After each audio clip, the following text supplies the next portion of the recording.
2 Samuel chapter 1. After the death of Saul, David returned from defeating the Amalekites and stayed in Ziklag 2 days. On the third day a man arrived from Saul's camp with his clothes torn and with dust on his head.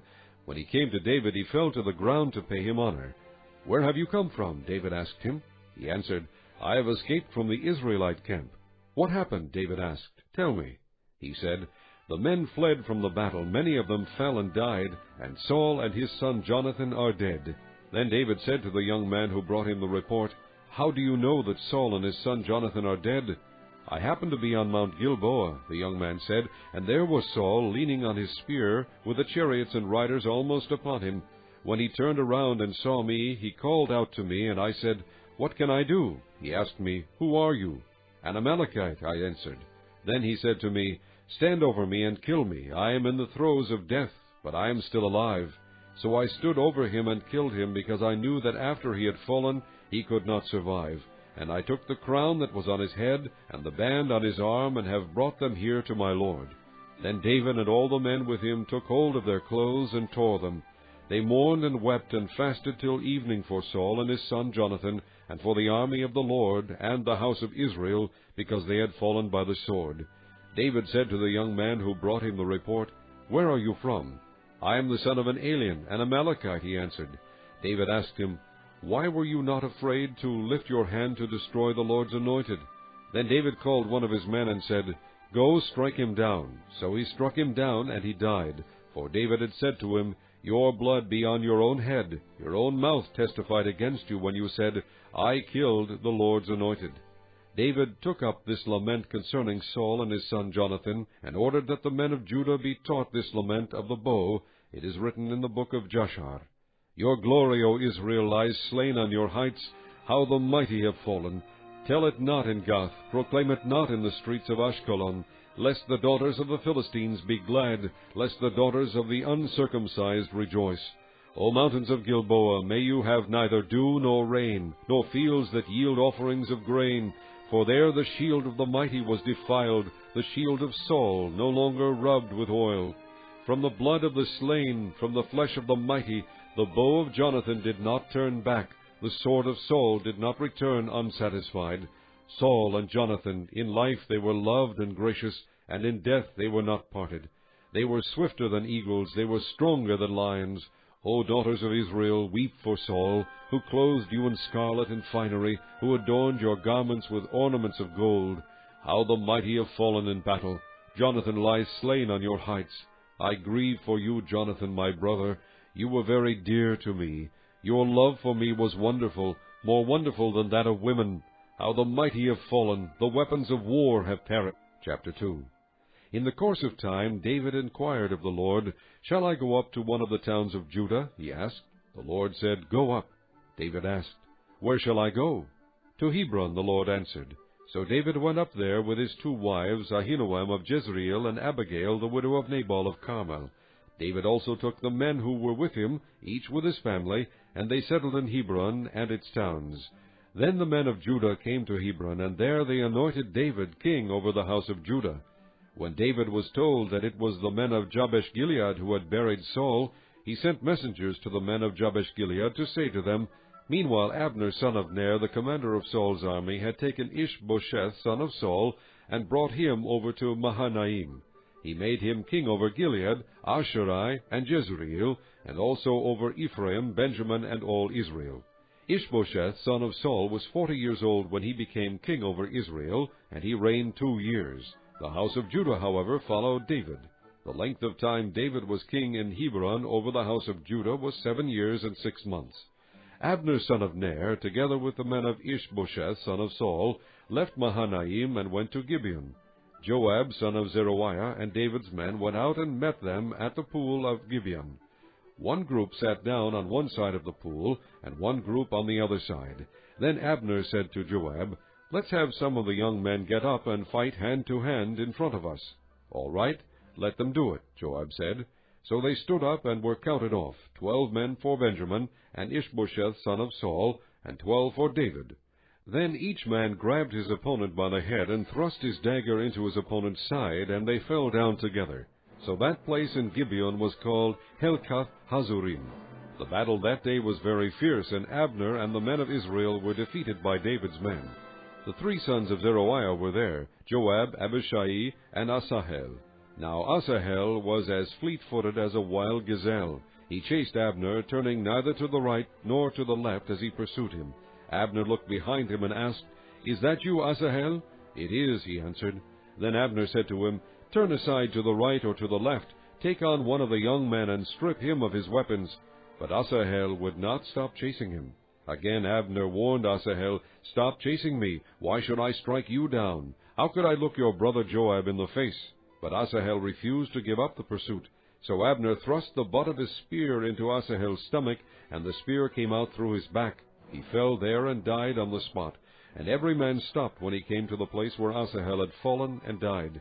But Joab and Abishai pursued Abner, and as the sun was setting, they came to the hill of Ammah near Giah on the way to the wasteland of Gibeon.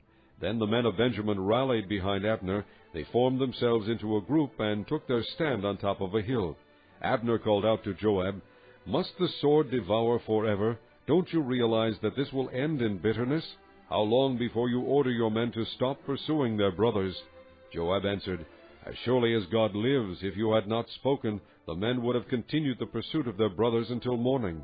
So Joab blew the trumpet, and all the men came to a halt. They no longer pursued Israel, nor did they fight any more.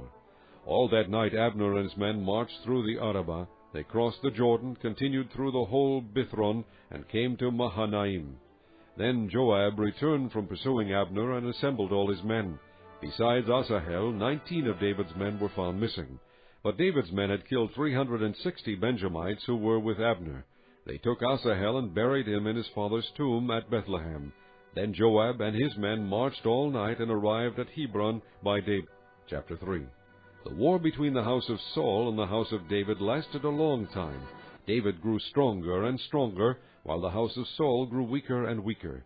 Sons were born to David in Hebron. His firstborn was Amnon, the son of Ahinoam of Jezreel. His second, Chileab, the son of Abigail, the widow of Nabal of Carmel. The third, Absalom, the son of Maacah, daughter of Talmai, king of Geshur. The fourth, Adonijah, the son of Haggith. The fifth, Shephatiah, the son of Abital. And the sixth, Ithream, the son of David's wife Eglah. These were born to David in Hebron. During the war between the house of Saul and the house of David, Abner had been strengthening his own position in the house of Saul.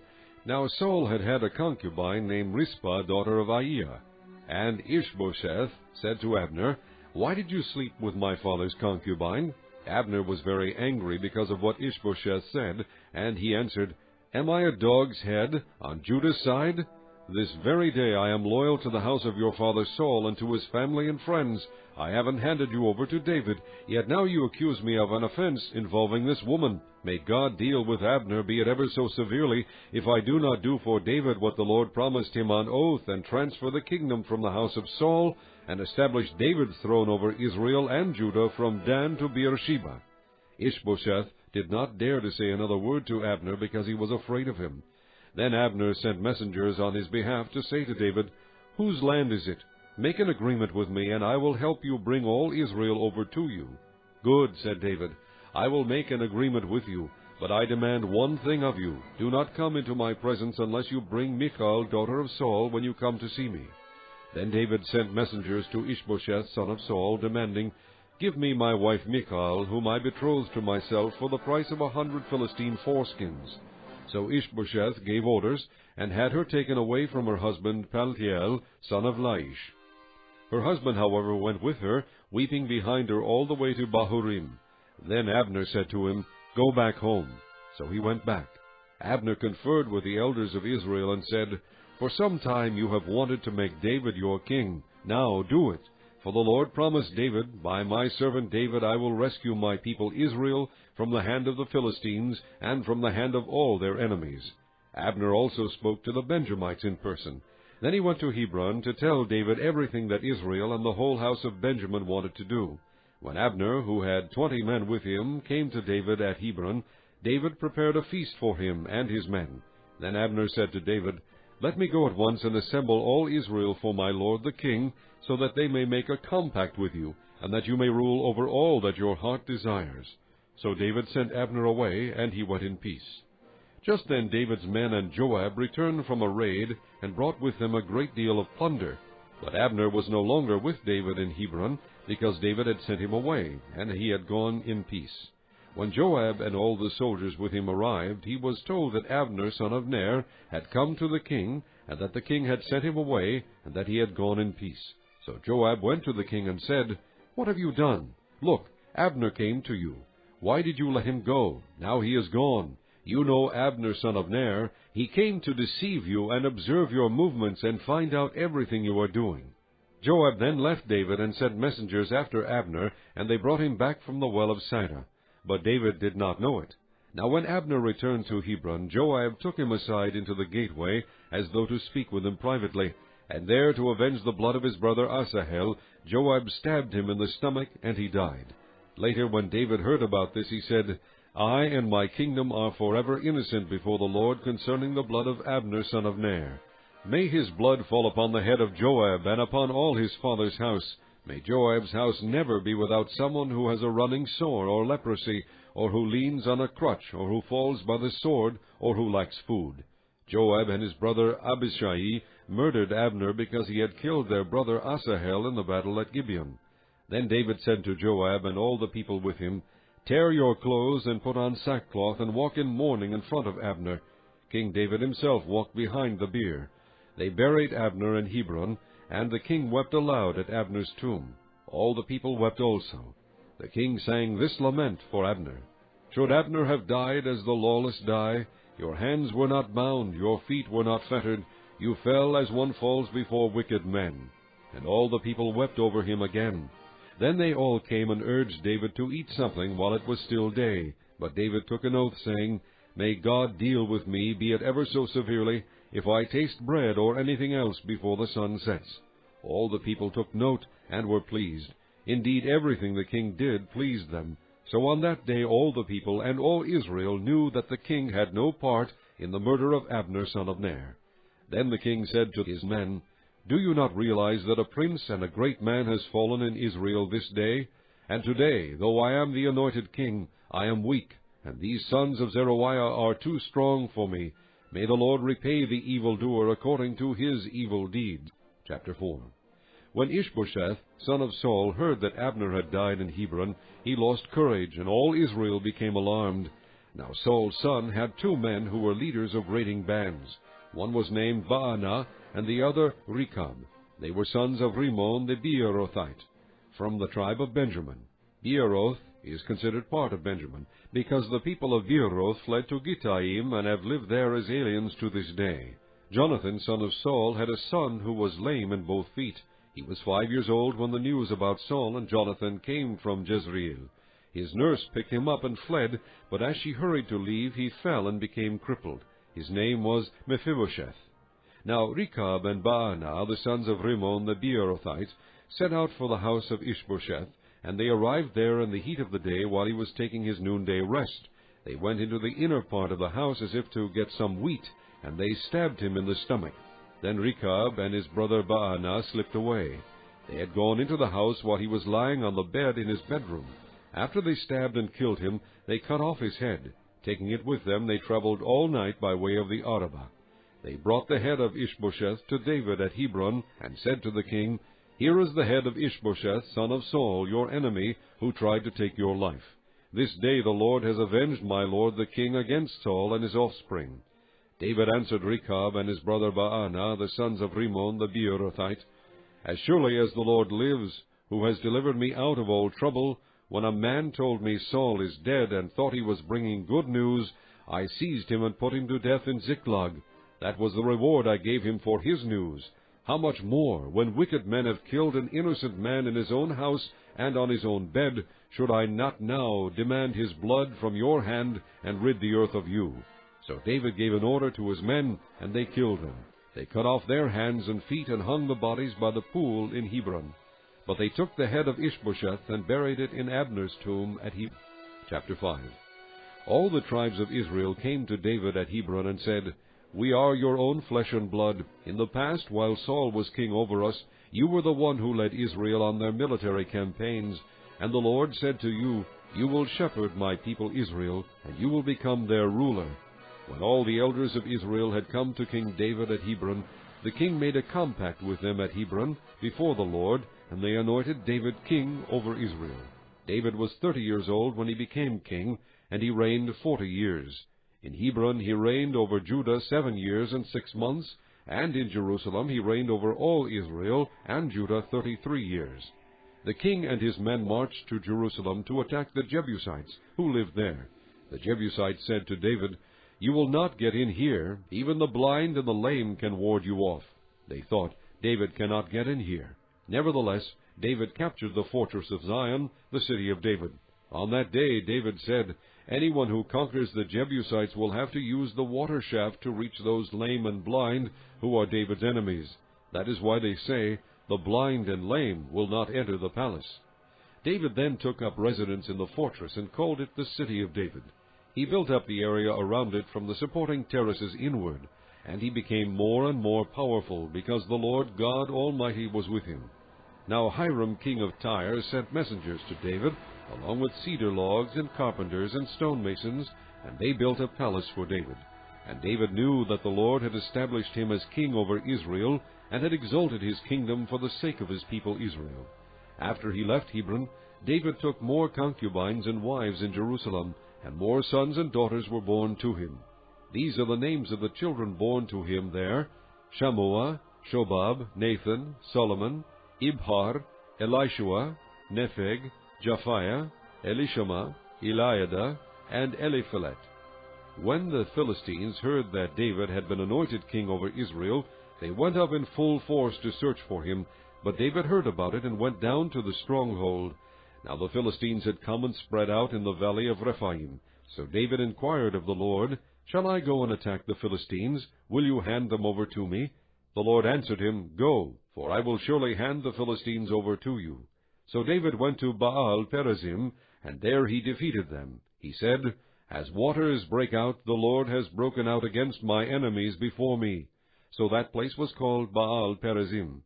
The Philistines abandoned their idols there, and David and his men carried them off.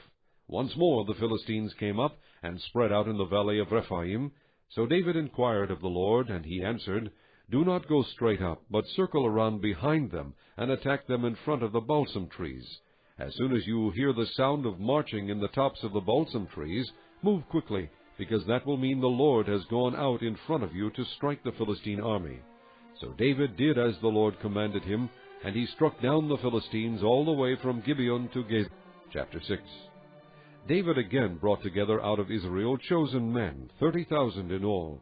He and all his men set out from Baalah of Judah to bring up from there the ark of God, which is called by the name of the Lord Almighty, who is enthroned between the cherubim that are on the ark.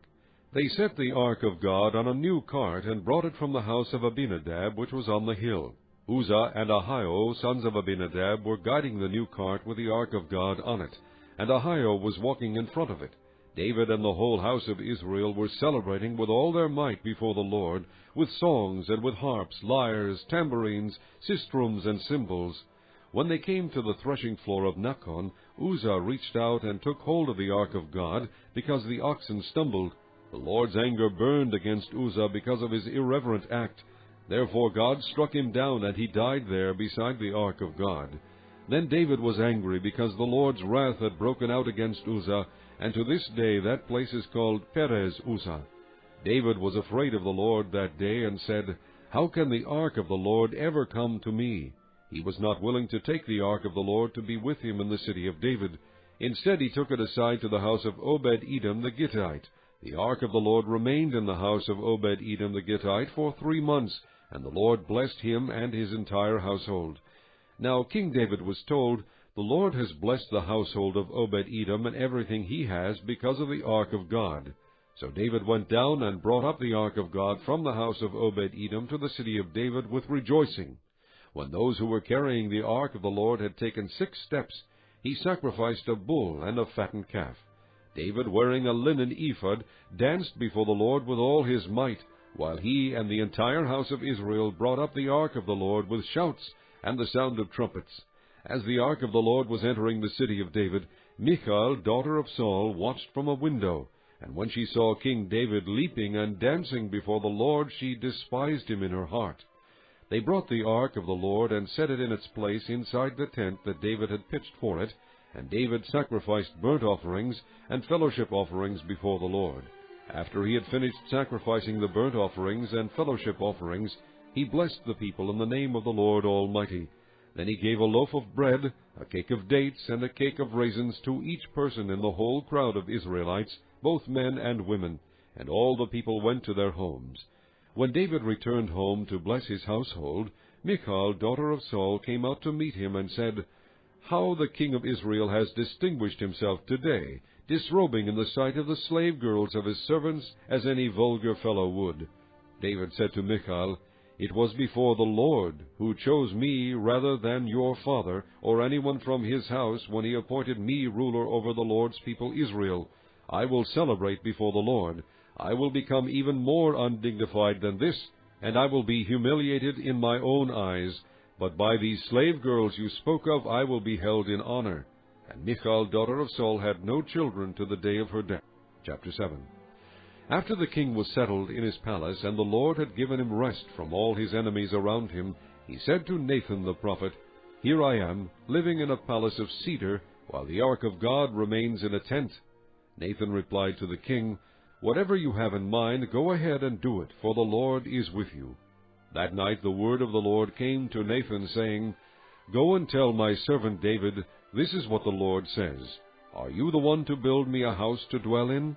I have not dwelt in a house from the day I brought the Israelites up out of Egypt to this day. I have been moving from place to place with a tent as my dwelling.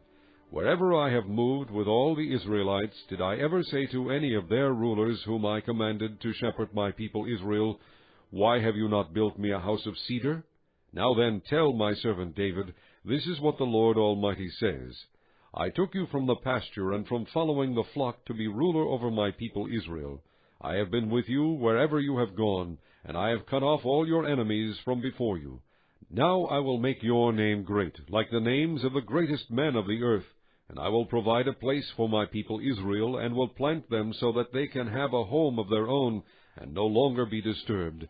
Wicked people will not oppress them any more, as they did at the beginning, and have done ever since the time I appointed leaders over my people Israel. I will also give you rest from all your enemies. The Lord declares to you that the Lord himself will establish a house for you. When your days are over and you rest with your fathers, I will raise up your offspring to succeed you, who will come from your own body, and I will establish his kingdom. He is the one who will build a house for my name, and I will establish the throne of his kingdom forever. I will be his father, and he will be my son. When he does wrong, I will punish him with the rod of men, with floggings inflicted by men. But my love will never be taken away from him, as I took it away from Saul, whom I removed from before you. Your house and your kingdom will endure forever before me. Your throne will be established forever." Nathan reported to David all the words of this entire revelation. Then King David went in and sat before the Lord and said, "Who am I, O sovereign Lord, and what is my family, that you have brought me this far? And as if this were not enough in your sight, O sovereign Lord, you have also spoken about the future of the house of your servant. Is this your usual way of dealing with man, O sovereign Lord? What more can David say to you? For you know your servant, O sovereign Lord. For the sake of your word, and according to your will, you have done this great thing, and made it known to your servant. How great you are, O sovereign Lord! There is no one like you, and there is no God but you, as we have heard with our own ears. And who is like your people Israel, the one nation on earth that God went out to redeem as a people for himself, and to make a name for himself, and to perform great and awesome wonders by driving out nations and their gods from before your people, whom you redeemed from Egypt? You have established your people Israel as your very own forever, and you, O Lord, have become their God. And now, Lord God, keep forever the promise you have made concerning your servant and his house. Do as you promised, so that your name will be great forever. Then men will say, 'The Lord Almighty is God over Israel,' and the house of your servant David will be established before you. O Lord Almighty, God of Israel, you have revealed this to your servant, saying, I will build a house for you. So your servant has found courage to offer you this prayer. O sovereign Lord, you are God. Your words are trustworthy, and you have promised these good things to your servant. Now be pleased to bless the house of your servant, that it may continue forever in your sight. For you, O sovereign Lord, have spoken, and with your blessing the house of your servant will be blessed forever.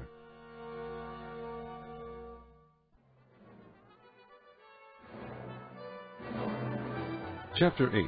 In the course of time, David defeated the Philistines and subdued them, and he took Metheg-Ammah from the control of the Philistines. David also defeated the Moabites. He made them lie down on the ground and measured them off for the length of cord. Every 2 lengths of them were put to death, and the 3rd length was allowed to live. So the Moabites became subject to David and brought tribute. Moreover, David fought Hadadezer, son of Rehob, king of Zobah, when he went to restore his control along the Euphrates River. David captured 1,000 of his chariots, 7,000 charioteers, and 20,000 foot soldiers. He hamstrung all but 100 of the chariot horses. When the Arameans of Damascus came to help Hadadezer, king of Zobah, David struck down 22,000 of them. He put garrisons in the Aramean kingdom of Damascus, and the Arameans became subject to him and brought tribute. The Lord gave David victory wherever he went. David took the gold shields that belonged to the officers of Hadadezer and brought them to Jerusalem. From Tebah and Berothai, towns that belonged to Hadadezer, King David took a great quantity of bronze. When Tou, king of Hamath, heard that David had defeated the entire army of Hadadezer, he sent his son Joram to King David to greet him and congratulate him on his victory in battle over Hadadezer, who had been at war with Tou. Joram brought with him articles of silver and gold and bronze. King David dedicated these articles to the Lord, as he had done with the silver and gold from all the nations he had subdued, Edom and Moab, the Ammonites and the Philistines, and Amalek. He also dedicated the plunder taken from Hadadezer, son of Rehob, king of Zobah. And David became famous after he returned from striking down 18,000 Edomites in the valley of Salt. He put garrisons throughout Edom, and all the Edomites became subject to David. The Lord gave David victory wherever he went. David reigned over all Israel, doing what was just and right for all his people. Joab, son of Zeruiah, was over the army. Jehoshaphat, son of Ahilud, was recorder. Zadok, son of Ahitub, and Ahimelech, son of Abiathar, were priests. Seraiah was secretary. Benaiah, son of Jehoiada, was over the Kerethites and Pelethites, and David's sons were royal advisers. Chapter 9. David asked, Is there anyone still left of the house of Saul to whom I can show kindness for Jonathan's sake? Now there was a servant of Saul's house named Ziba. They called him to appear before David, and the king said to him, Are you Ziba? Your servant, he replied. The king asked, Is there no one still left of the house of Saul to whom I can show God's kindness? Ziba answered the king, There is still a son of Jonathan. He is crippled in both feet. Where is he? The king asked. Ziba answered, He is at the house of Machir, son of Ammiel, in Lo-debar. So King David had him brought from Lo-debar, from the house of Machir, son of Ammiel. When Mephibosheth, son of Jonathan, the son of Saul, came to David, he bowed down to pay him honor. David said, Mephibosheth. Your servant, he replied. Don't be afraid, David said to him, for I will surely show you kindness for the sake of your father Jonathan. I will restore to you all the land that belonged to your grandfather Saul, and you will always eat at my table. Mephibosheth bowed down and said, What is your servant, that you should notice a dead dog like me? Then the king summoned Ziba, Saul's servant, and said to him, I have given your master's grandson everything that belonged to Saul and his family. You and your sons and your servants are to farm the land for him and bring in the crops, so that your master's grandson may be provided for. And Mephibosheth, grandson of your master, will always eat at my table. Now Ziba had 15 sons and 20 servants. Then Ziba said to the king, Your servant will do whatever my lord the king commands his servant to do. So Mephibosheth ate at David's table like one of the king's sons.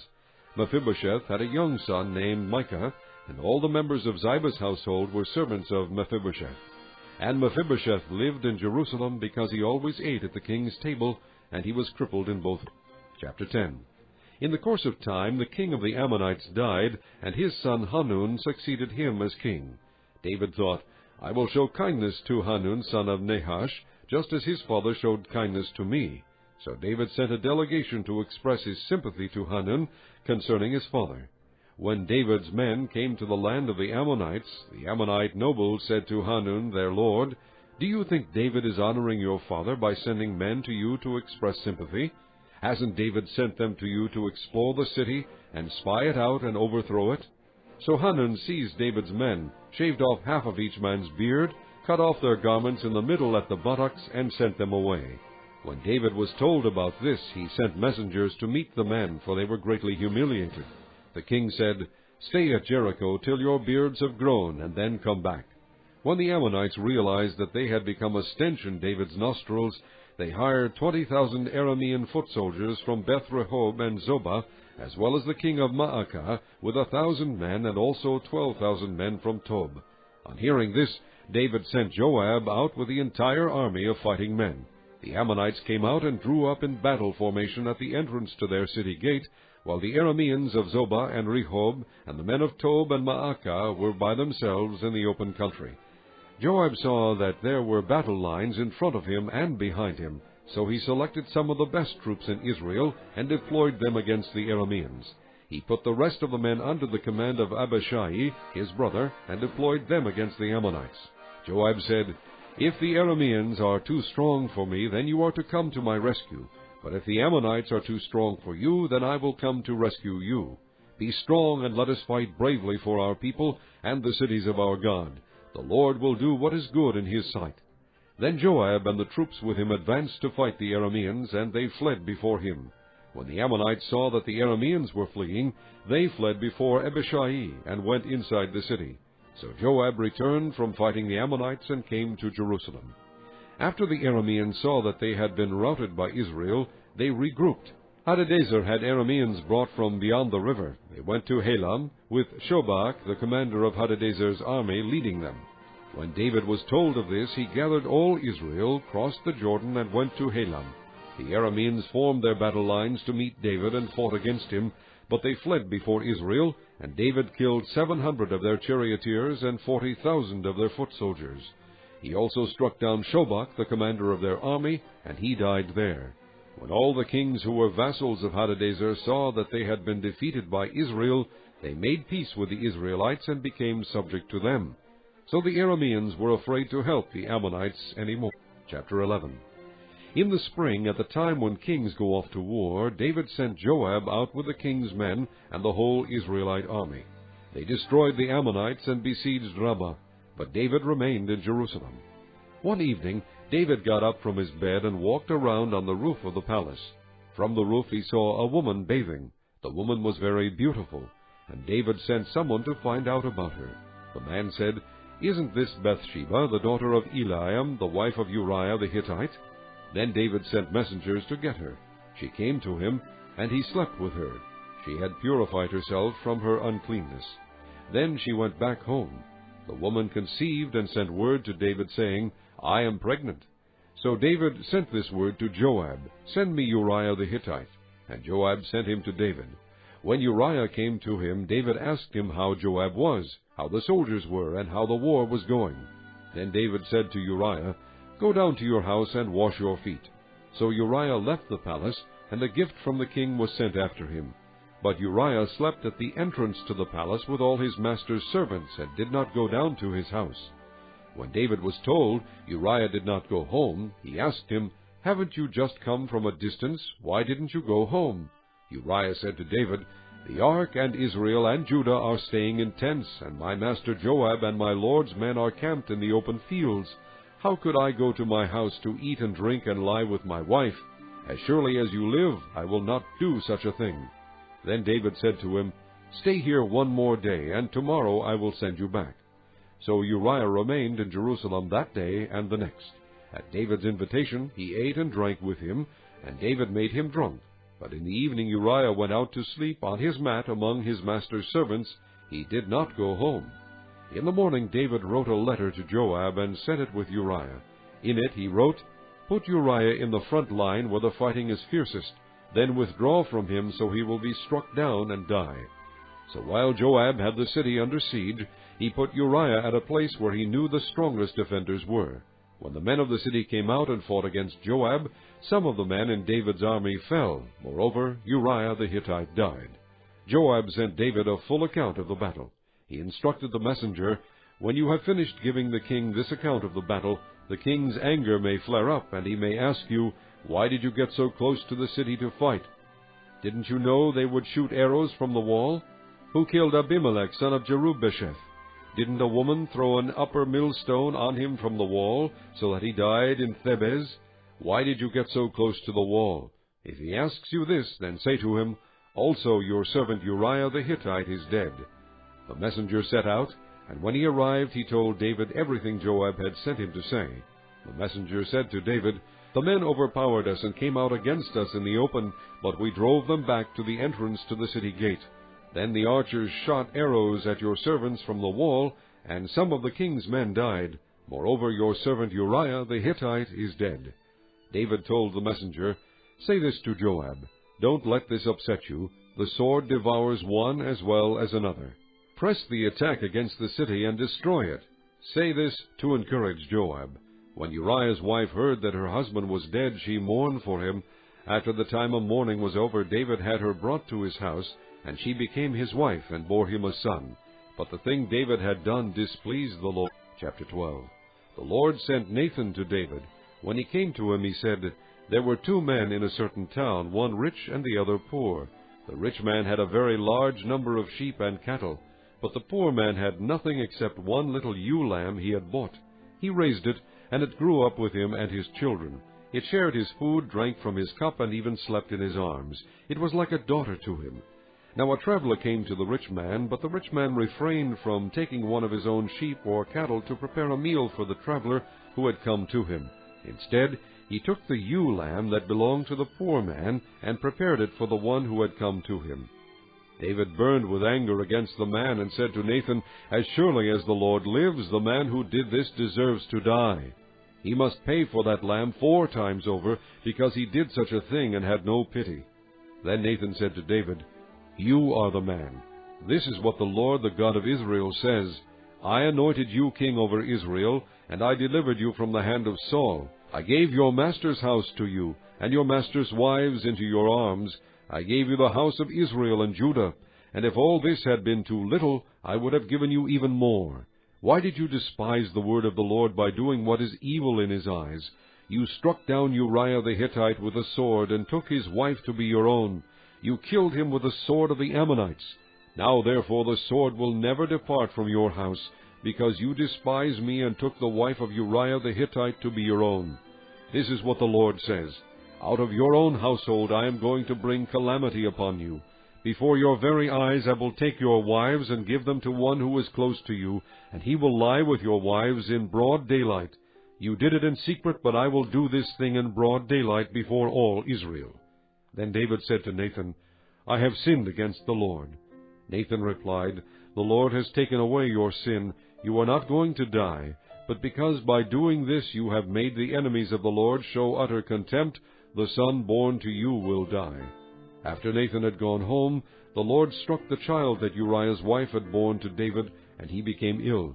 David pleaded with God for the child. He fasted and went into his house and spent the nights lying on the ground. The elders of his household stood beside him to get him up from the ground, but he refused, and he would not eat any food with them. On the 7th day the child died. David's servants were afraid to tell him that the child was dead, for they thought, "While the child was still living, we spoke to David, but he would not listen to us. How can we tell him the child is dead? He may do something desperate." David noticed that his servants were whispering among themselves, and he realized the child was dead. "Is the child dead?" he asked. "Yes," they replied, "he is dead." Then David got up from the ground. After he had washed, put on lotions, and changed his clothes, he went into the house of the Lord and worshipped. Then he went to his own house, and at his request they served him food, and he ate. His servants asked him, "Why are you acting this way? While the child was alive you fasted and wept, but now that the child is dead you get up and eat." He answered, "While the child was still alive I fasted and wept. I thought, 'Who knows? The Lord may be gracious to me and let the child live. But now that he is dead, why should I fast? Can I bring him back again? I will go to him, but he will not return to me.' Then David comforted his wife Bathsheba, and he went to her and lay with her. She gave birth to a son, and they named him Solomon. The Lord loved him, and because the Lord loved him, he sent word through Nathan the prophet to name him Jedediah. Meanwhile, Joab fought against Rabbah of the Ammonites and captured the royal citadel. Joab then sent messengers to David, saying, I have fought against Rabbah and taken its water supply. Now muster the rest of the troops and besiege the city and capture it. Otherwise I will take the city, and it will be named after me. So David mustered the entire army and went to Rabbah and attacked and captured it. He took the crown from the head of their king. Its weight was a talent of gold, and it was set with precious stones, and it was placed on David's head. He took a great quantity of plunder from the city, and brought out the people who were there, consigning them to labor with saws and with iron picks and axes, and he made them work at brick-making. He did this to all the Ammonite towns. Then David and his entire army returned to Jerusalem. Chapter 13. In the course of time, Amnon, son of David, fell in love with Tamar, the beautiful sister of Absalom, son of David. Amnon became frustrated to the point of illness on account of his sister Tamar, for she was a virgin, and it seemed impossible for him to do anything to her. Now Amnon had a friend named Jonadab, son of Shimeah, David's brother. Jonadab was a very shrewd man. He asked Amnon, Why do you, the king's son, look so haggard morning after morning? Won't you tell me? Amnon said to him, I'm in love with Tamar, my brother Absalom's sister. Go to bed and pretend to be ill, Jonadab said. When your father comes to see you, say to him, I would like my sister Tamar to come and give me something to eat. Let her prepare the food in my sight, so I may watch her, and then eat it from her hand. So Amnon lay down and pretended to be ill. When the king came to see him, Amnon said to him, I would like my sister Tamar to come and make some special bread in my sight, so I may eat from her hand. David sent word to Tamar at the palace, Go to the house of your brother Amnon, and prepare some food for him. So Tamar went to the house of her brother Amnon, who was lying down. She took some dough, kneaded it, made the bread in his sight, and baked it.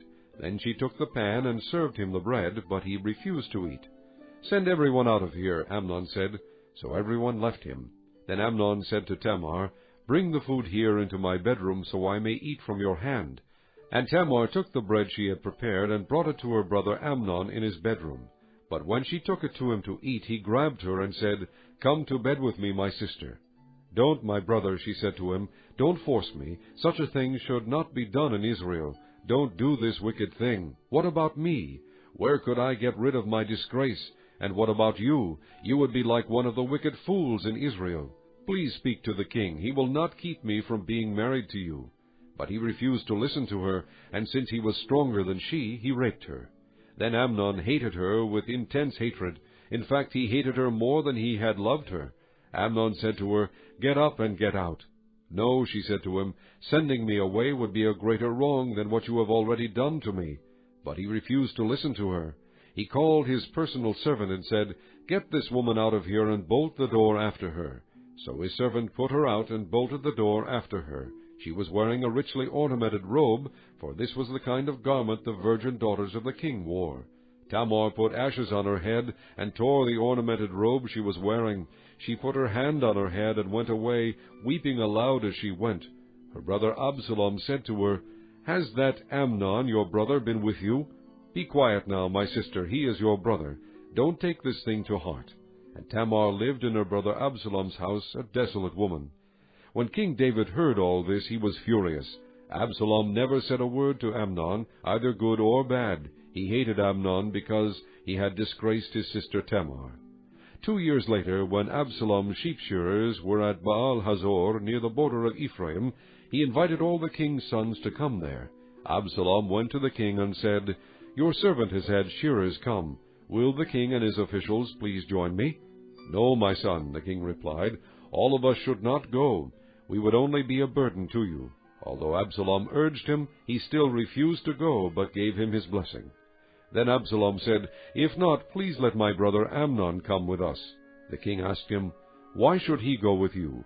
But Absalom urged him, so he sent with him Amnon and the rest of the king's sons.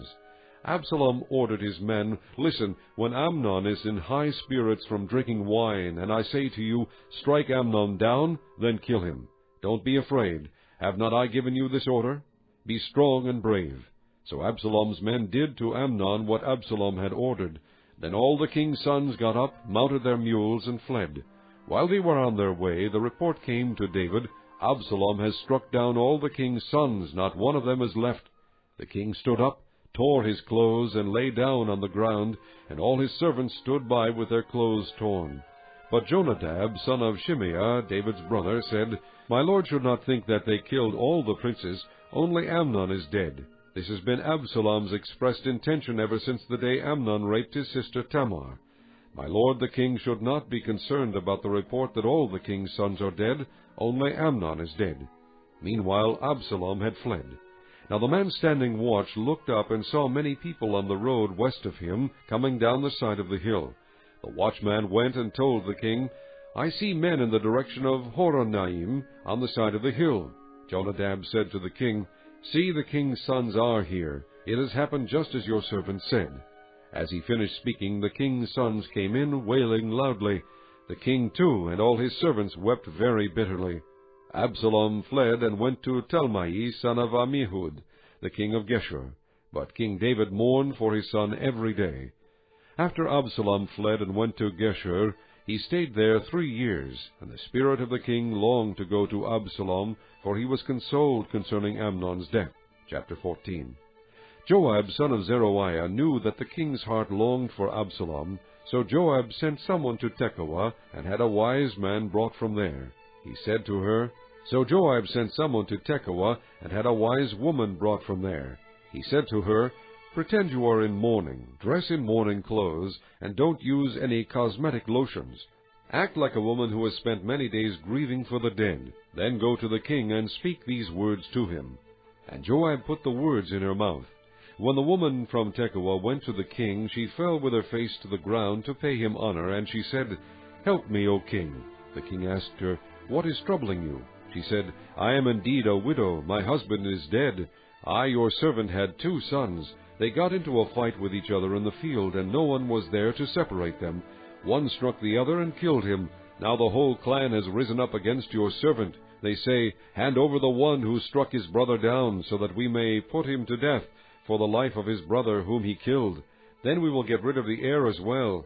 They would put out the only burning coal I have left, leaving my husband neither name nor descendant on the face of the earth. The king said to the woman, Go home, and I will issue an order in your behalf. But the woman from Tekoa said to him, My lord the king, let the blame rest on me and on my father's family, and let the king and his throne be without guilt. The king replied, If anyone says anything to you, bring him to me, and he will not bother you again. She said, Then let the king invoke the Lord his God to prevent the avenger of blood from adding to the destruction, so that my son will not be destroyed. As surely as the Lord lives, he said, not one hair of your son's head will fall to the ground. Then the woman said, Let your servant speak a word to my lord the king. Speak, he replied. The woman said, Why then have you devised a thing like this against the people of God? When the king says this, does he not convict himself? For the king has not brought back his banished son. Like water spilled on the ground which cannot be recovered, so we must die.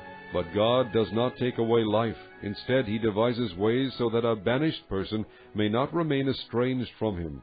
And now I have come to say this to my lord the king, because the people have made me afraid. Your servant thought, I will speak to the king. Perhaps he will do what his servant asks. Perhaps the king will agree to deliver his servant from the hand of the man who is trying to cut off both me and my son from the inheritance God gave us. And now your servant says, May the word of my lord the king bring me rest, for my lord the king is like an angel of God in discerning good and evil. May the Lord your God be with you. Then the king said to the woman, Do not keep from me the answer to what I am going to ask you. Let my lord the king speak, the woman said. The king asked, Isn't the hand of Joab with you in all this? The woman answered, As surely as you live, my lord the king, no one can turn to the right or to the left from anything my lord the king says. Yes, it was your servant Joab who instructed me to do this, and who put all these words into the mouth of your servant. Your servant Joab did this to change the present situation. My lord has wisdom like that of an angel of God. He knows everything that happens in the land. The king said to Joab, Very well, I will do it. Go, bring back the young man Absalom. Joab fell with his face to the ground to pay him honor, and he blessed the king. Joab said, Today your servant knows that he has found favor in your eyes, my lord the king, because the king has granted his servant's request. Then Joab went to Geshur and brought Absalom back to Jerusalem. But the king said, He must go to his own house, he must not see my face. So Absalom went to his own house and did not see the face of the king. In all Israel there was not a man so highly praised for his handsome appearance as Absalom. From the top of his head to the sole of his foot there was no blemish in him. Whenever he cut the hair of his head, he used to cut his hair from time to time when it became too heavy for him. He would weigh it, and its weight was 200 shekels by the royal standard.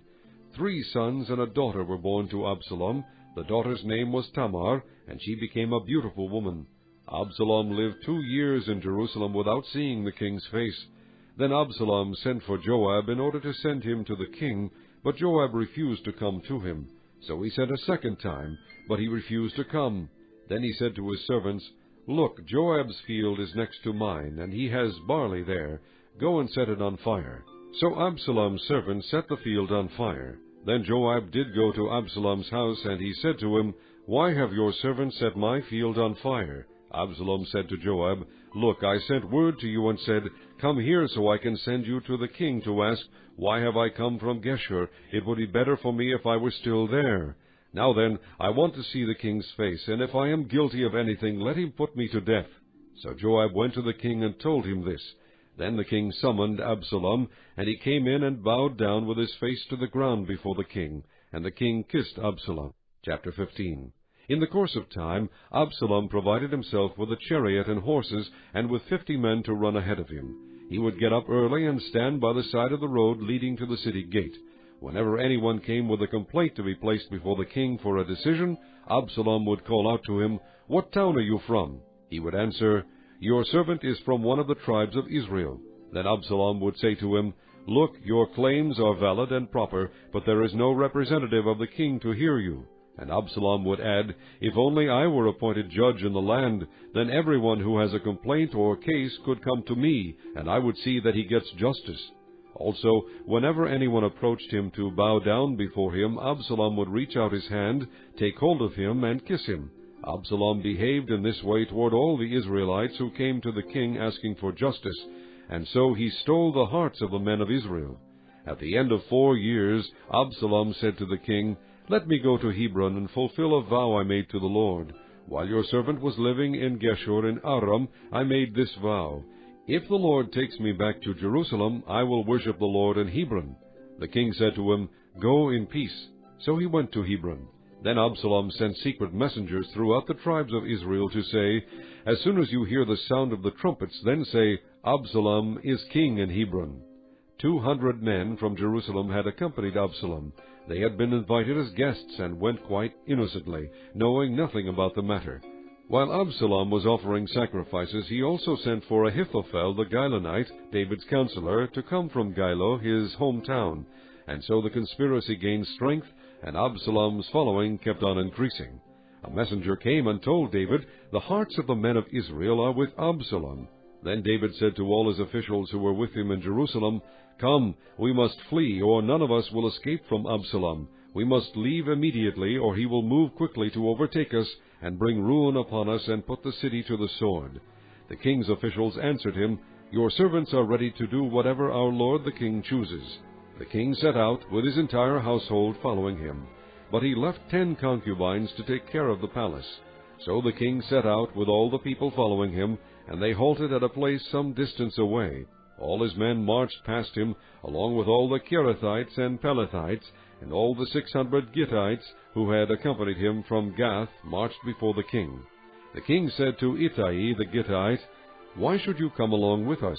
Go back and stay with King Absalom. You are a foreigner, an exile from your homeland. You came only yesterday, and today shall I make you wander about with us, when I do not know where I am going? Go back and take your countrymen.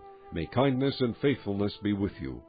But Ittai replied to the king, As surely as the Lord lives, and as my lord the king lives, wherever my lord the king may be, whether it means life or death, there will your servant be. David said to Ittai, Go ahead, march on.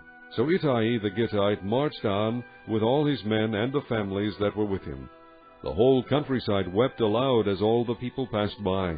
The king also crossed the Kidron valley, and all the people moved on toward the desert. Zadok was there too, and all the Levites who were with him were carrying the ark of the covenant of God. They set down the ark of God, and Abiathar offered sacrifices until all the people had finished leaving the city. Then the king said to Zadok, "Take the ark of God back into the city. If I find favor in the Lord's eyes, he will bring me back, and let me see it, and his dwelling place again. But if he says, 'I am not pleased with you,' then I am ready to let him do to me whatever seems good to him." The king also said to Zadok the priest, "Aren't you a seer? Go back to the city in peace with your son Ahimaaz and Jonathan son of Abiathar. You and Abiathar take your 2 sons with you. I will wait at the fords in the desert until word comes from you to inform me." So Zadok and Abiathar took the ark of God back to Jerusalem and stayed there. But David continued up the Mount of Olives, weeping as he went. His head was covered, and he was barefoot. All the people with him covered their heads too, and were weeping as they went up. Now David had been told, "Ahithophel is among the conspirators with Absalom." So David prayed, "O Lord, turn Ahithophel's counsel into foolishness." When David arrived at the summit, where people used to worship God, Hushai the Archite was there to meet him, his robe torn and dust on his head. David said to him, "If you go with me, you will be a burden to me. But if you return to the city and say to Absalom, 'I will be your servant, O king. I was your father's servant in the past, but now I will be your servant,' then you can help me by frustrating Ahithophel's advice. Won't the priests Zadok and Abiathar be there with you? Tell them anything you hear in the king's palace. Their 2 sons, Ahimaaz son of Zadok and Jonathan son of Abiathar, are there with them. Send them to me with anything you hear." So David's friend Hushai arrived at Jerusalem as Absalom was entering the city. Chapter 16. When David had gone a short distance beyond the summit, there was Ziba, the steward of Mephibosheth, waiting to meet him. He had a string of donkeys saddled and loaded with 200 loaves of bread, 100 cakes of raisins, 100 cakes of figs, and a skin of wine. The king asked Ziba, "Why have you brought these?" Ziba answered, "The donkeys are for the king's household to ride on, the bread and fruit are for the men to eat, and the wine is to refresh those who become exhausted in the desert." The king then asked, "Where is your master's grandson?" Ziba said to him, "He is staying in Jerusalem because he thinks, 'Today the house of Israel will give me back my grandfather's kingdom.'" Then the king said to Ziba, "All that belonged to Mephibosheth is now yours." "I humbly bow," Ziba said, "may I find favor in your eyes, my lord the king." As King David approached Bahurim, a man from the same clan as Saul's family came out from there. His name was Shimei, son of Gera, and he cursed as he came out. He pelted David and all the king's officials with stones, though all the troops and the special guard were on David's right and left. As he cursed, Shimei said, get out, you man of blood, you scoundrel! The Lord has repaid you for all the blood you shed in the household of Saul, in whose place you have reigned. The Lord has handed the kingdom over to your son Absalom. You have come to ruin because you are a man of blood." Then Abishai, son of Zeruiah, said to the king, "Why should this dead dog curse my lord the king? Let me go over and cut off his head." But the king said, "What do you and I have in common, you sons of Zeruiah? If he is cursing because the Lord said to him, 'Curse David,' who can ask, 'Why do you do this?'" David then said to Abishai and all his officials, "My son, who is of my own flesh, is trying to take my life. How much more then this Benjamite? Leave him alone. Let him curse, for the Lord has told him to. It may be that the Lord will see my distress and repay me with good for the cursing I am receiving today." So David and his men continued along the road, while Shimei was going along the hillside opposite him, cursing as he went and throwing stones at him and showering him with dirt. The king and all the people with him arrived at their destination exhausted, and there he refreshed himself. Meanwhile, Absalom and all the men of Israel came to Jerusalem, and Ahithophel was with him.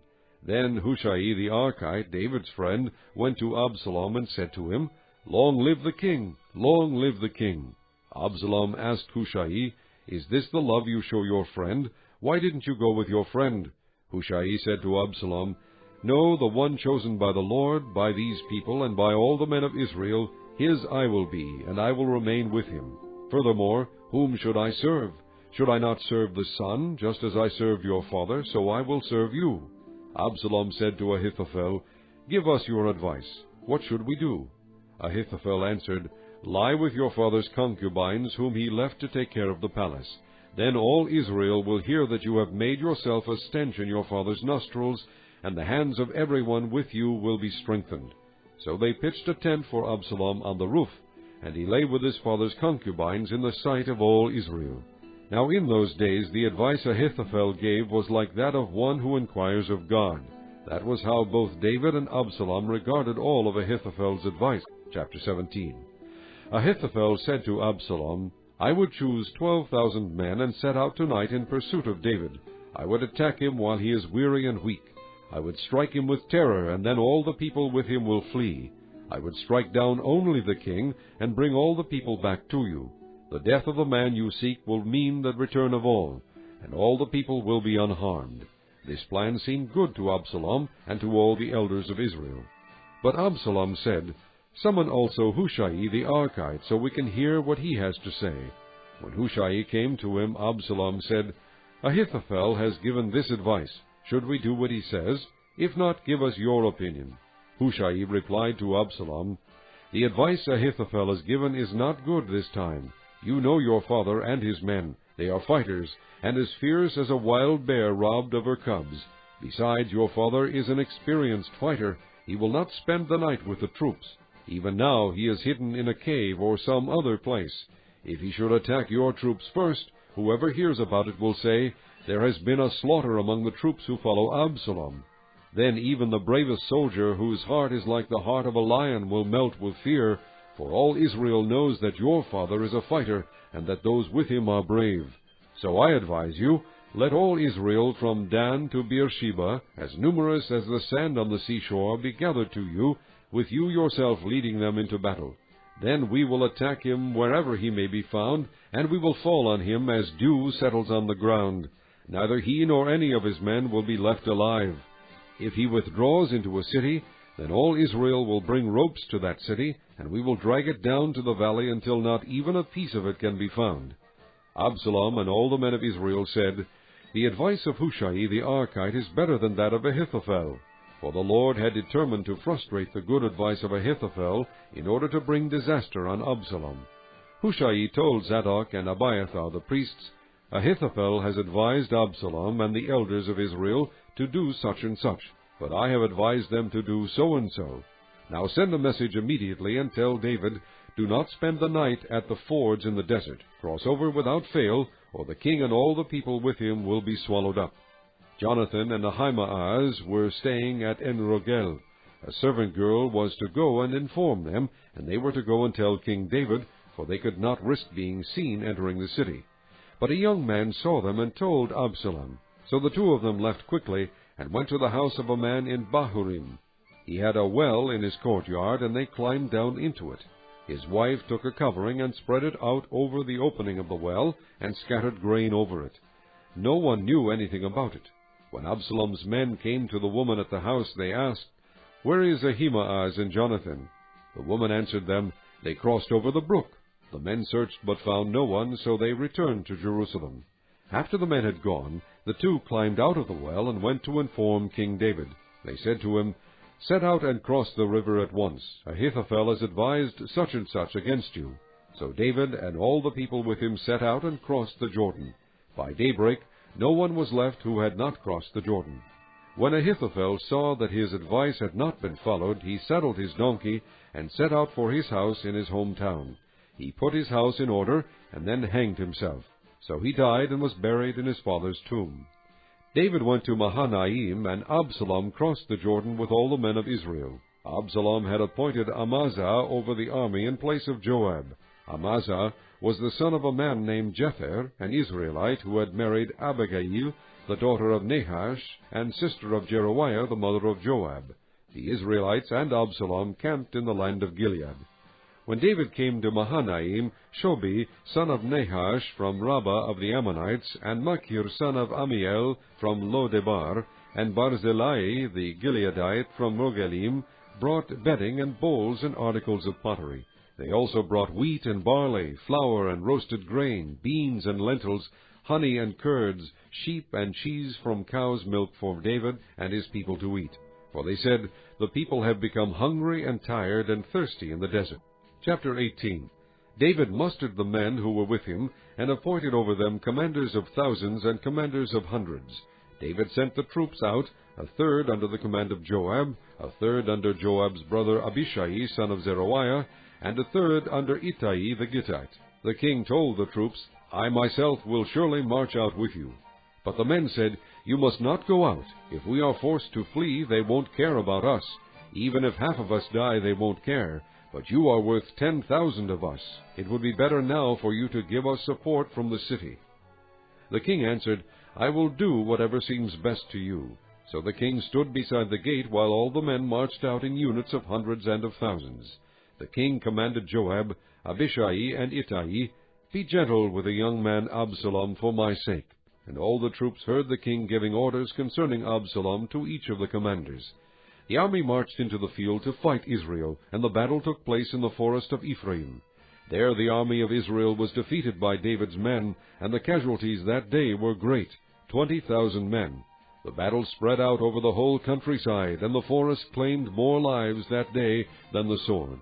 Now Absalom happened to meet David's men. He was riding his mule, and as the mule went under the thick branches of a large oak, Absalom's head got caught in the tree. He was left hanging in mid-air, while the mule he was riding kept on going.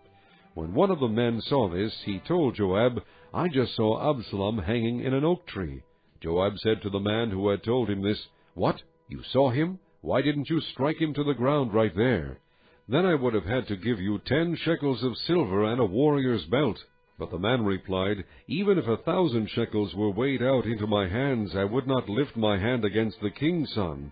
In our hearing the king commanded you and Abishai and Ittai, 'Protect the young man Absalom for my sake.' And if I had put my life in jeopardy, and nothing is hidden from the king, you would have kept your distance from me." Joab said, "I'm not going to wait like this for you." So he took 3 javelins in his hand and plunged them into Absalom's heart while Absalom was still alive in the oak tree. And 10 of Joab's armor-bearers surrounded Absalom, struck him, and killed him. Then Joab sounded the trumpet, and the troops stopped pursuing Israel, for Joab halted them. They took Absalom, threw him into a big pit in the forest, and piled up a large heap of rocks over him. Meanwhile, all the Israelites fled to their homes. During his lifetime, Absalom had taken a pillar and erected it in the king's valley as a monument to himself, for he thought, "I have no son to carry on the memory of my name."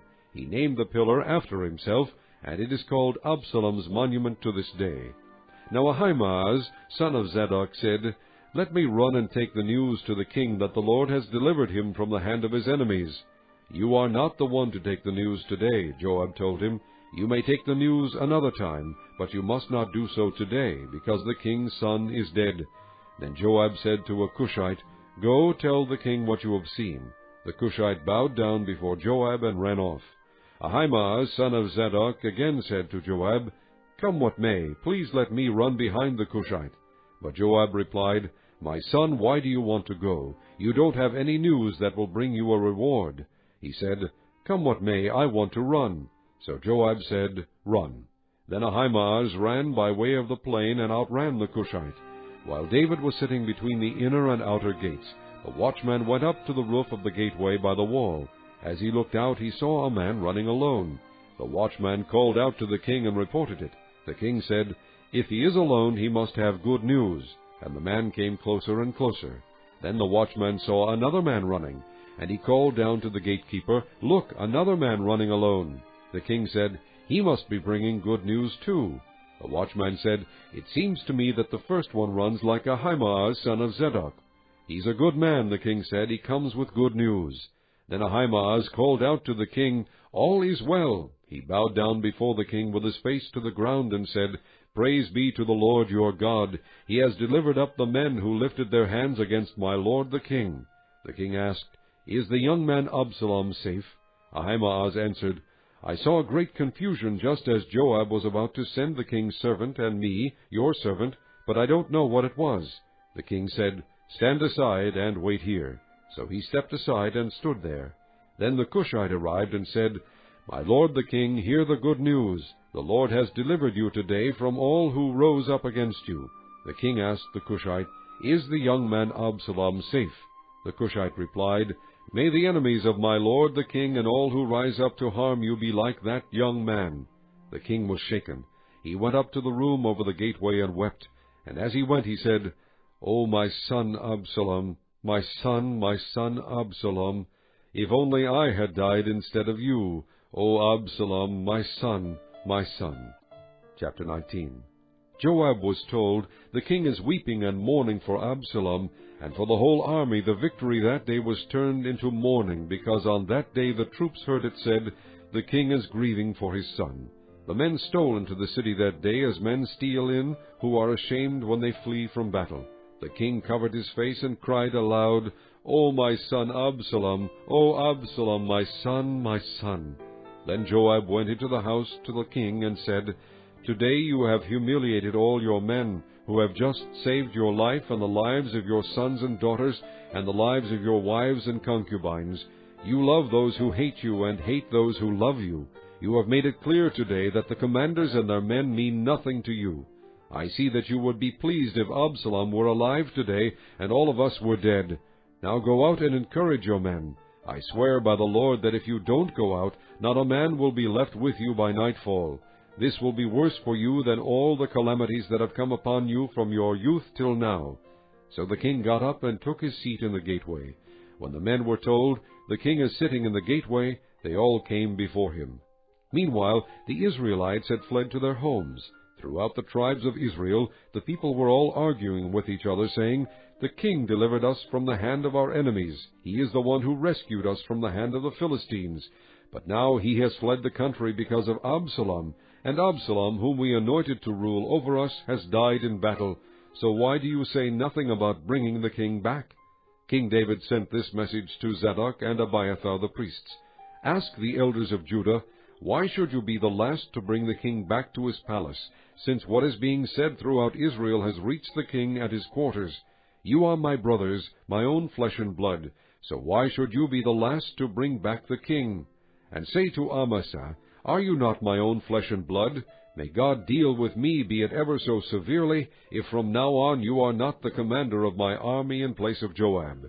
He won over the hearts of all the men of Judah, as though they were one man. They sent word to the king, Return you and all your men. Then the king returned and went as far as the Jordan. Now the men of Judah had come to Gilgal to go out and meet the king and bring him across the Jordan. Shimei, son of Gera, the Benjamite from Bahurim, hurried down with the men of Judah to meet King David. With him were 1,000 Benjamites, along with Ziba, the steward of Saul's household, and his 15 sons and 20 servants. They rushed to the Jordan where the king was. They crossed at the ford to take the king's household over and to do whatever he wished. When Shimei, son of Gera, crossed the Jordan, he fell prostrate before the king and said to him, May my lord not hold me guilty. Do not remember how your servant did wrong on the day my lord the king left Jerusalem. May the king put it out of his mind, for I your servant know that I have sinned. But today I have come here as the first of the whole house of Joseph, to come down and meet my lord the king. Then Abishai, son of Zeruiah, said, Shouldn't Shimei be put to death for this? He cursed the Lord's anointed. David replied, What do you and I have in common, you sons of Zeruiah? This day you have become my adversaries. Should anyone be put to death in Israel today? Do I not know that today I am king over Israel?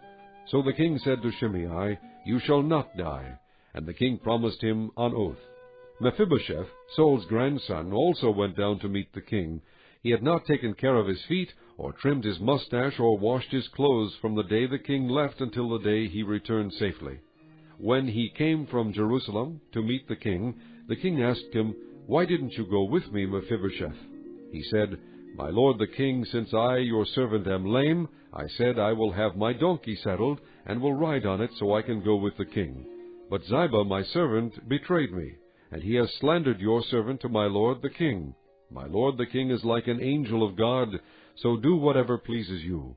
All my grandfather's descendants deserved nothing but death from my lord the king, but you gave your servant a place among those who sat at your table. So what right do I have to make any more appeals to the king? The king said to him, "Why say more? I order you and Ziba to divide the fields." Mephibosheth said to the king, "Let him take everything, now that my lord the king has arrived home safely." Barzillai the Gileadite also came down from Regolim to cross the Jordan with the king, and to send him on his way from there. Now Barzillai was a very old man, 80 years of age. He had provided for the king during his stay at Mahanaim, for he was a very wealthy man. The king said to Barzillai, "Cross over with me and stay with me in Jerusalem, and I will provide for you." But Barzillai answered the king, "How many more years will I live, that I should go up to Jerusalem with the king? I am now 80 years old. Can I tell the difference between what is good and what is not? Can your servant taste what he eats and drinks? Can I still hear the voices of men and women singers? Why should your servant be an added burden to my lord the king? Your servant will cross over the Jordan with the king for a short distance, but why should the king reward me in this way? Let your servant return, that I may die in my own town near the tomb of my father and mother. But here is your servant Kimham. Let him cross over with my lord the king. Do for him whatever pleases you." The king said, "Kimham shall cross over with me, and I will do for him whatever pleases you. And anything you desire from me I will do for you." So all the people crossed the Jordan, and then the king crossed over. The king kissed Barzillai, and gave him his blessing, and Barzillai returned to his home. When the king crossed over to Gilgal, Kimham crossed with him. All the troops of Judah and half the troops of Israel had taken the king over. Soon all the men of Israel were coming to the king and saying to him, "Why did our brothers, the men of Judah, steal the king away and bring him and his household across the Jordan together with all his men?" All the men of Judah answered the men of Israel, "We did this because the king is closely related to us. Why are you angry about it? Have we eaten any of the king's provisions? Have we taken anything for ourselves?" Then the men of Israel answered the men of Judah, "We have 10 shares in the king, and besides we have a greater claim on David than you have. So why do you treat us with contempt? Were we not the first to speak of bringing back our king?" But the men of Judah responded even more harshly than the men of Israel. Chapter 20. Now a troublemaker named Sheba, son of Bichri, a Benjamite, happened to be there. He sounded the trumpet and shouted, "We have no share in David, no part in Jesse's son. Every man to his tent, O Israel." So all the men of Israel deserted David to follow Sheba, son of Bichri. But the men of Judah stayed by their king all the way from the Jordan to Jerusalem. When David returned to his palace in Jerusalem, he took the 10 concubines he had left to take care of the palace, and put them in a house under guard. He provided for them, but did not lie with them. They were kept in confinement till the day of their death, living as widows. Then the king said to Amasa, "Summon the men of Judah to come to me within 3 days, and be here yourself." But when Amasa went to summon Judah, he took longer than the time the king had set for him. David said to Abishai, "Now Sheba, son of Bichri, will do us more harm than Absalom did. Take your master's men and pursue him, or he will find fortified cities and escape from us." So Joab's men and the Kerethites and Pelethites and all the mighty warriors went out under the command of Abishai. They marched out from Jerusalem to pursue Sheba, son of Bichri. While they were at the great rock in Gibeon, Amasa came to meet them. Joab was wearing his military tunic, and strapped over it, at his waist, was a belt with a dagger in its sheath. As he stepped forward, it dropped out of its sheath. Joab said to Amasa, "How are you, my brother?" Then Joab took Amasa by the beard with his right hand to kiss him. Amasa was not on his guard against the dagger in Joab's hand, and Joab plunged it into his belly, and his intestines spilled out on the ground. Without being stabbed again, Amasa died. Then Joab and his brother Abishai pursued Sheba, son of Bichri. One of Joab's men stood beside Amasa and said, "Whoever favors Joab, and whoever is for David, let him follow Joab." Amasa lay wallowing in his blood in the middle of the road, and the man saw that all the troops came to a halt there. When he realized that everyone who came up to Amasa stopped, he dragged him from the road into a field and threw a garment over him. After Amasa had been removed from the road, all the men went on with Joab to pursue Sheba, son of Bichri. Sheba passed through all the tribes of Israel to Abel-Beth-Maacah, and through the entire region of the Beerites, who gathered together and followed him. All the troops with Joab came and besieged Sheba in Abel-Beth-Maacah. They built a siege ramp up to the city, and it stood against the outer fortifications. While they were battering the wall to bring it down, a wise woman called from the city, "Listen, listen, tell Joab to come here so I can speak to him." He went toward her, and she asked, "Are you Joab?" "I am," he answered. She said, "Listen to what your servant has to say." "I'm listening," he said. She continued, "Long ago they used to say, 'Get your answer at Abel,' and that settled it. We are the peaceful and faithful in Israel. You are trying to destroy a city that is a mother in Israel. Why do you want to swallow up the Lord's inheritance?" "Far be it from me," Joab replied, "far be it from me to swallow up or destroy. That is not the case. A man named Sheba, son of Bichri, from the hill country of Ephraim, has lifted up his hand against the king, against David. Hand over this one man, and I'll withdraw from the city." The woman said to Joab, "His head will be thrown to you from the wall." Then the woman went to all the people with her wise advice, and they cut off the head of Sheba, son of Bichri, and threw it to Joab. So he sounded the trumpet, and his men dispersed from the city, each returning to his home, and Joab went back to the king in Jerusalem. Joab was over Israel's entire army. Benaiah, son of Jehoiada, was over the Kerethites and Pelethites. Adoniram was in charge of forced labor. Jehoshaphat, son of Ahilud, was recorder. Sheva was secretary. Zadok and Abiathar were priests, and Ira the Jairite was David's priest. Chapter 21. During the reign of David there was a famine for 3 successive years. So David sought the face of the Lord. The Lord said, "It is on account of Saul and his blood-stained house. It is because he put the Gibeonites to death." The king summoned the Gibeonites and spoke to them. Now the Gibeonites were not a part of Israel, but were survivors of the Amorites. The Israelites had sworn to spare them, but Saul in his zeal for Israel and Judah had tried to annihilate them. David asked the Gibeonites, "What shall I do for you? How shall I make amends so that you will bless the Lord's inheritance?" The Gibeonites answered him, "We have no right to demand silver or gold from Saul or his family, nor do we have the right to put anyone in Israel to death." "What do you want me to do for you?" David asked.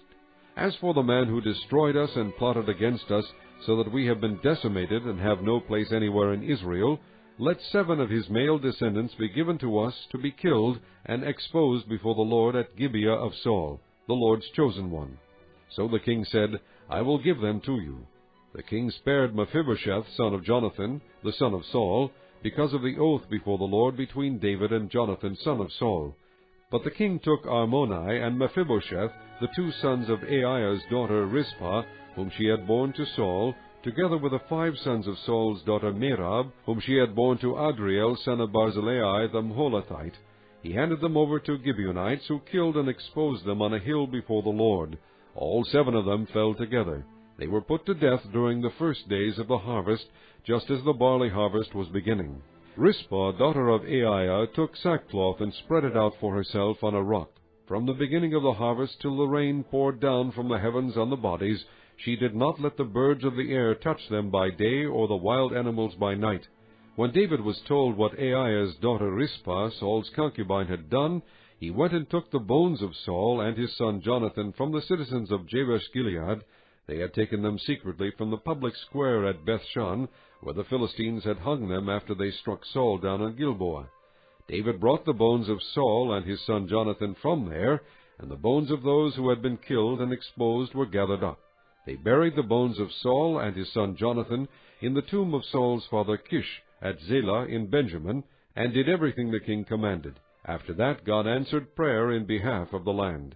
Once again there was a battle between the Philistines and Israel. David went down with his men to fight against the Philistines, and became exhausted. And Ishbi-Benob, one of the descendants of Rapha, whose bronze spearhead weighed 300 shekels, and who was armed with a new sword, said he would kill David. But Abishai, son of Zeruiah, came to David's rescue. He struck the Philistine down and killed him. Then David's men swore to him, saying, "Never again will you go out with us to battle, so that the lamp of Israel will not be extinguished." In the course of time there was another battle with the Philistines at Gob. At that time Sibbecai the Hushathite killed Saph, one of the descendants of Rapha. In another battle with the Philistines at Gob, Elhanan, son of Jaare Oregim, the Bethlehemite, killed Goliath the Gittite, who had a spear with a shaft like a weaver's rod. In still another battle, which took place at Gath, there was a huge man with 6 fingers on each hand and 6 toes on each foot, 24 in all. He also was descended from Rapha. When he taught at Israel, Jonathan, son of Shimeah, David's brother, killed him. These 4 were descendants of Rapha in Gath, and they fell at the hands of David and his men. Chapter 22. David sang to the Lord the words of this song, when the Lord delivered him from the hand of all his enemies, and from the hand of Saul. He said, The Lord is my rock, my fortress, and my deliverer. My God is my rock, in whom I take refuge, my shield and the horn of my salvation. He is my stronghold, my refuge, and my Savior. From violent men you save me. I call to the Lord, who is worthy of praise, and I am saved from my enemies. The waves of death swirled about me, the torrents of destruction overwhelmed me, the cords of the grave coiled around me, the snares of death confronted me. In my distress I called to the Lord, I called out to my God. From his temple he heard my voice, my cry came to his ears. The earth trembled and quaked, the foundations of the heavens shook. They trembled because he was angry. Smoke rose from his nostrils, consuming fire came from his mouth, burning coals blazed out of it. He parted the heavens and came down, dark clouds were under his feet. He mounted the cherubim and flew, he soared on the wings of the wind.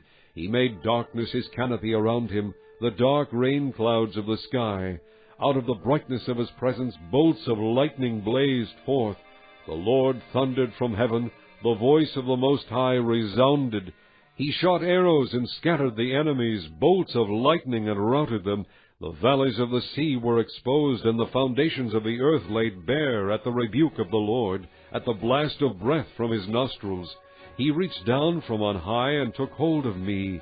He drew me out of deep waters. He rescued me from my powerful enemy, from my foes who were too strong for me. They confronted me in the day of my disaster, but the Lord was my support. He brought me out into a spacious place. He rescued me because he delighted in me. The Lord has dealt with me according to my righteousness.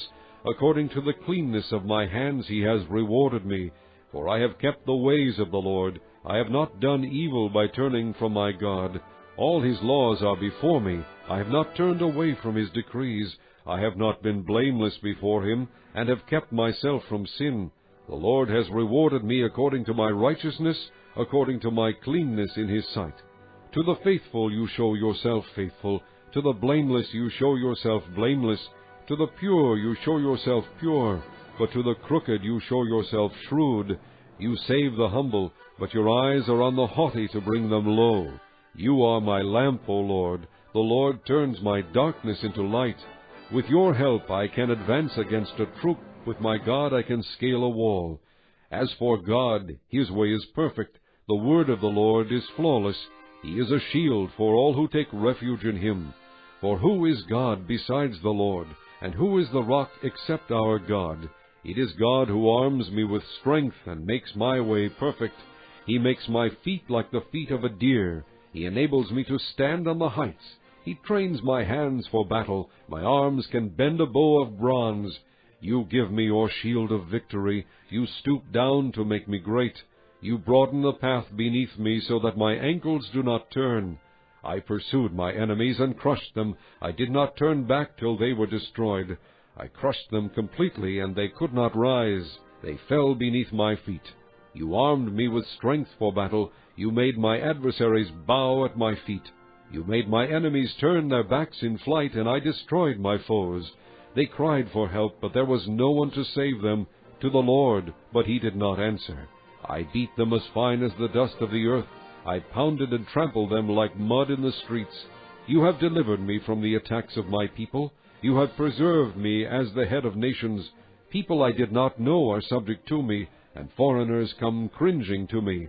As soon as they hear me, they obey me. They all lose heart. They come trembling from their strongholds. The Lord lives. Praise be to my rock. Exalted be God, the rock, my Savior. He is the God who avenges me, who puts the nations under me, who sets me free from my enemies. You exalted me above my foes. From violent men you rescued me. Therefore I will praise you, O Lord, among the nations. I will sing praises to your name. He gives his king great victories. He shows unfailing kindness to his anointed. to David and his descendants forever. Chapter 23. These are the last words of David. The oracle of David, son of Jesse, the oracle of the man exalted by the Most High, the man anointed by the God of Jacob, Israel's singer of songs. The Spirit of the Lord spoke through me, his word was on my tongue. The God of Israel spoke, the Rock of Israel said to me, When one rules over men in righteousness, when he rules in the fear of God, he is like the light of morning at sunrise on a cloudless morning, like the brightness after rain that brings the grass from the earth. Is not my house right with God? Has he not made with me an everlasting covenant, arranged and secured in every part? Will he not bring to fruition my salvation, and grant me my every desire? But evil men are all to be cast aside like thorns which are not gathered with the hand. Whoever touches thorns uses a tool of iron or the shaft of a spear. They are burned up where they lie.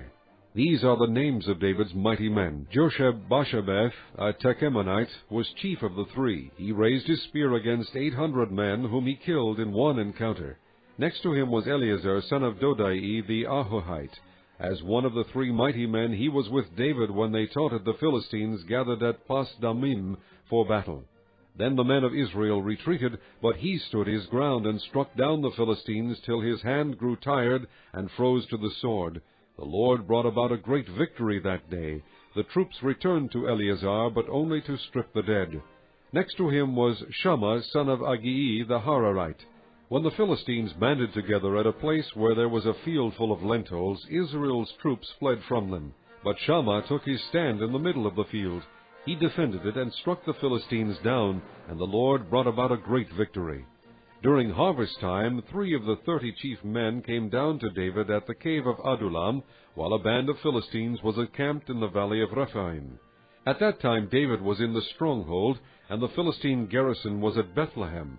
David longed for water and said, "Oh, that someone would get me a drink of water from the well near the gate of Bethlehem." So the 3 mighty men broke through the Philistine lines, drew water from the well near the gate of Bethlehem, and carried it back to David. But he refused to drink it. Instead he poured it out before the Lord. "Far be it from me, O Lord, to do this," he said. "Is it not the blood of men who went at the risk of their lives?" And David would not drink it. Such were the exploits of the 3 mighty men. Abishai, the brother of Joab, son of Zeruiah, was chief of the 3. He raised his spear against 300 men whom he killed, and so he became as famous as the 3. Was he not held in greater honor than the 3? He became their commander, even though he was not included among them. Benaiah, son of Jehoiada, was a valiant fighter from Kabzeel, who performed great exploits. He struck down 2 of Moab's best men. He also went down into a pit on a snowy day and killed a lion. And he struck down a huge Egyptian. Although the Egyptian had a spear in his hand, Benaiah went against him with a club. He snatched the spear from the Egyptian's hand and killed him with his own spear. Such were the exploits of Benaiah, son of Jehoiada. He too was as famous as the 3 mighty men. He was held in greater honor than any of the 30, but he was not included among the 3, and David put him in charge of his bodyguard. Among the 30 were Asahel, the brother of Joab, Elhanan, son of Dodo from Bethlehem, Shammah the Harodite, Elika the Harodite, Helez the Paltite, Ira son of Ikesh from Tekoa, Abiezer from Anathoth, Mebunai the Hushathite, Zalmon the Ahohite, Maharai the Netophathite, Heled son of Baanah the Netophathite, Ithai son of Rabai from Gibeah in Benjamin, Benaiah the Parathonite, Hidai from the ravines of Gabesh, Abi-Albon the Arbathite, Asmaveth the Barhumite, Eliba the Shalabonite, the sons of Jashan, Jonathan son of Shammah the Hararite, Ahiam son of Shararar the Hararite, Eliphalet son of Ahashbai the Maacathite, Eliam son of Ahithophel the Gilonite, Hezro the Carmelite, Paarai the Arbite, Egal son of Nathan from Zobah, the son of Hagri, Zelek the Ammonite, Naharai the Beerothite, the armor-bearer of Joab son of Zeruiah, Ira the Ithrite, Gareb the Ithrite, and Uriah the Hittite. There were 37 in all.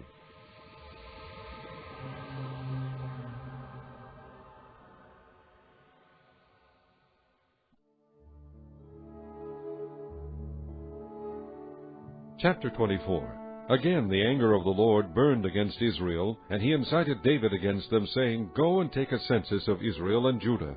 So the king said to Joab and the army commanders with him, Go throughout the tribes of Israel from Dan to Beersheba, and enroll the fighting men, so that I may know how many there are. But Joab replied to the king, May the Lord your God multiply the troops 100 times over, and may the eyes of my lord the king see it. But why does my lord the king want to do such a thing? The king's word, however, overruled Joab and the army commanders, so they left the presence of the king to enroll the fighting men of Israel. After crossing the Jordan, they camped near Aroer, south of the town in the gorge, and then went through Gad and on to Jazer. They went to Gilead and the region of Tatim-Kochi, and on to Dan-Jaan, and around toward Sidon. Then they went toward the fortress of Tyre and all the towns of the Hivites and the Canaanites. Finally, they went on to Beersheba in the Negev of Judah. After they had gone through the entire land, they came back to Jerusalem at the end of 9 months and 20 days. Joab reported the number of the fighting men to the king. In Israel there were 800,000 able-bodied men who could handle a sword, and in Judah 500,000. David was conscience-stricken after he had counted the fighting men, and he said to the Lord, I have sinned greatly in what I have done. Now, O Lord, I beg you, take away the guilt of your servant. I have done a very foolish thing. Before David got up the next morning, the word of the Lord had come to Gad the prophet, David's seer. Go and tell David, this is what the Lord says. I am giving you 3 options. Choose one of them for me to carry out against you.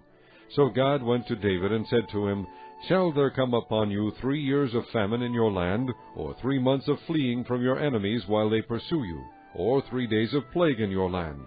Now then think it over, and decide how I should answer the one who sent me. David said to Gad, I am in deep distress. Let us fall into the hands of the Lord, for his mercy is great, but do not let me fall into the hands of men. So the Lord sent a plague on Israel from that morning until the end of the time designated, and 70,000 of the people from Dan to Beersheba died. When the angel stretched out his hand to destroy Jerusalem, the Lord was grieved because of the calamity, and said to the angel who was afflicting the people, Enough, withdraw your hand. The angel of the Lord was then at the threshing floor of Araunah the Jebusite. When David saw the angel who was striking down the people, he said to the Lord, I am the one who has sinned and done wrong. These are but sheep. What have they done? Let your hand fall upon me and my family. On that day Gad went to David and said to him, Go up and build an altar to the Lord on the threshing floor of Araunah the Jebusite. So David went up as the Lord had commanded through Gad. When Araunah looked and saw the king and his men coming toward him, he went out and bowed down before the king with his face to the ground. Araunah said, Why has my lord the king come to his servant? To buy your threshing floor, David answered, so I can build an altar to the Lord, that the plague on the people may be stopped. Araunah said to David, Let my lord the king take whatever pleases him and offer it up. Here are oxen for the burnt offering, and here are threshing sledges and ox yokes for the wood. O king, Araunah gives all this to the king. Araunah also said to him, May the Lord your God accept you.